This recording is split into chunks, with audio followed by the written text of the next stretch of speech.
What did you think of this game? This is the best game I've played in months. It's not the rum talking, seriously. This game is awesome.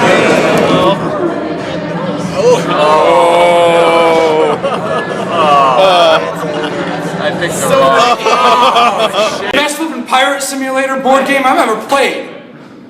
And I'm a big fan of pirates.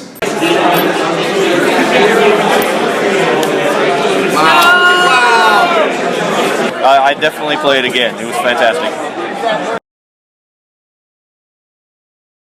Okay. Okay, so Scoundrels is a pirate game. We are all pirates, and we are trying to be the most infamous of pirates.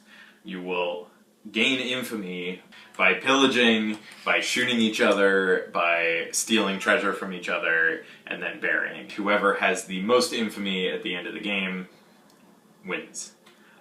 You can be dead, it's fine.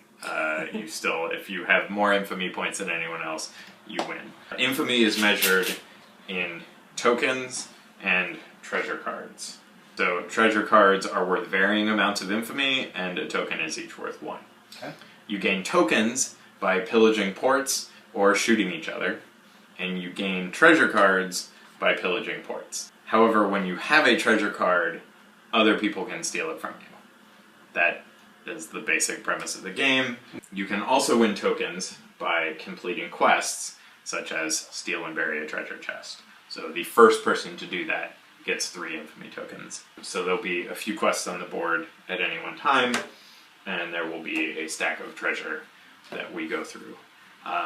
You do all of these things using a hand of action cards that are wilds, sails, swords, and cannons. And wilds are wild, they can be used as anything.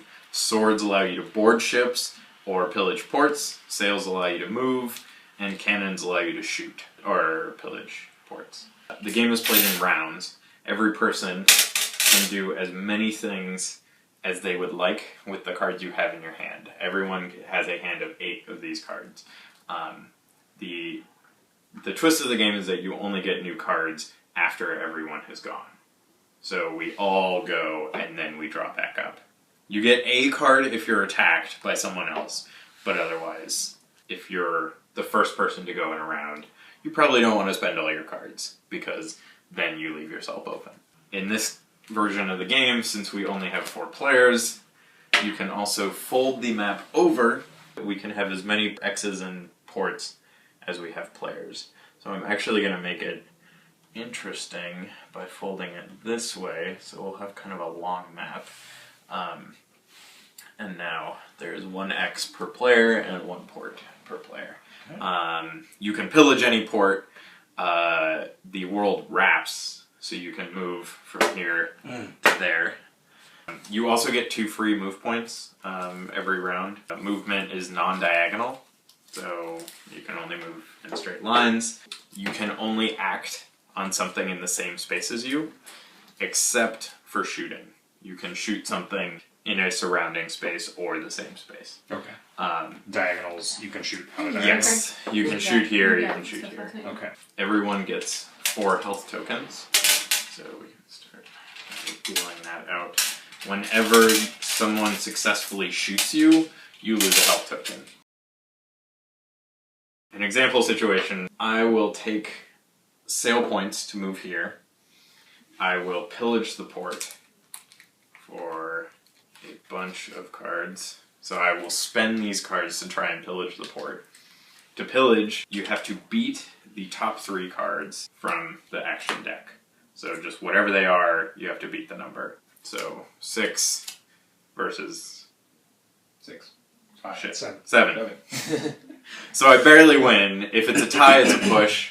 In the case of, that's kind of across the game, ties are always pushes. There are 41s, and they're all wilds, and then there's a bunch of 2s of each type, or fewer 3s, and then just...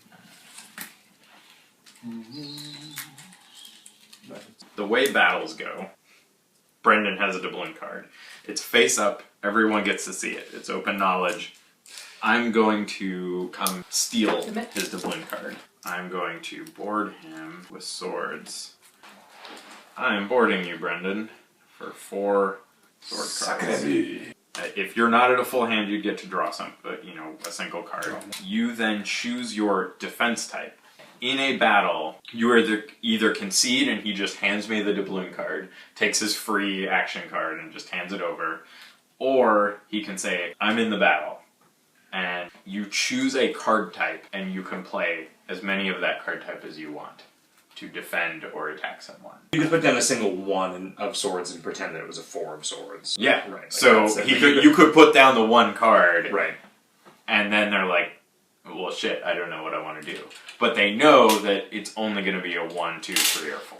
Brendan decides he's got a really good hand of cannons. Fighting. So he's like, you're trying to board me, I'm going to shoot you. Swords So a and battle... work on defense. Yeah, so he can use any one type of card. If he had a really good set of sails, he could lay sails down. Whatever has the highest total at the end of the battle wins. That winner gets the outcome from their cards. So if he wins with cannons, I get shot. If I win with swords, I take his stuff.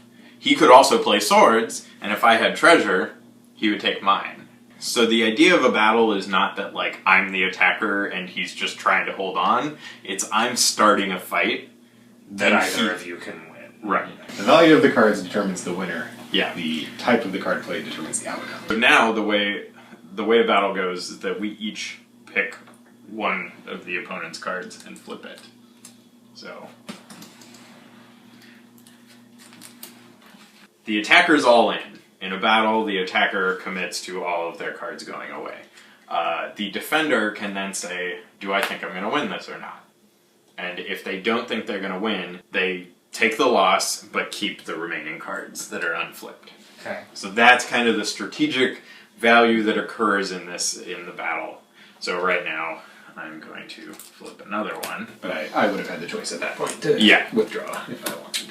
Okay, so when you uncover a wild, you don't know yet whether he is trying to hurt you or trying to... If you win with all wilds, you should probably Get to a little bit choose. Yeah. And then I'd be like, okay, now we're getting interesting, and maybe it was a bad idea for me to attack. And so he would say, okay, well, I'm still in. And once one person is all in, then the other person flips the rest of theirs. I lose. I can't withdraw with a higher total. No.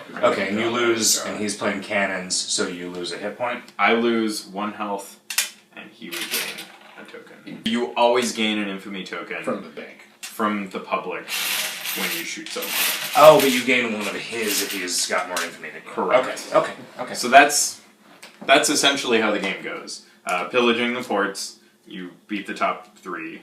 Attacking someone else, it's kind of this sequence of events. So burying treasure is essentially like insurance.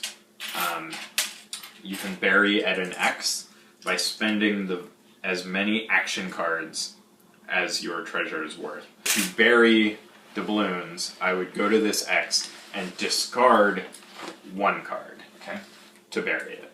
If I had the really valuable treasure, like 4, I would have to spend 4 action cards to bury it. It's number of cards that you discard. Number of cards. Okay. Clarify. And then what does it mean for that card to be buried? So it gets flipped, gets a little token, and this gets a token. Oh, okay. So now, the reason you bury treasure are twofold. One, it's harder to take treasure. You know, it's no longer on your ship, so if someone boards you, they can't take it from you. Okay. 2, carrying treasure affects your hand size. Anytime you're carrying treasure, that reduces your action hand by 1.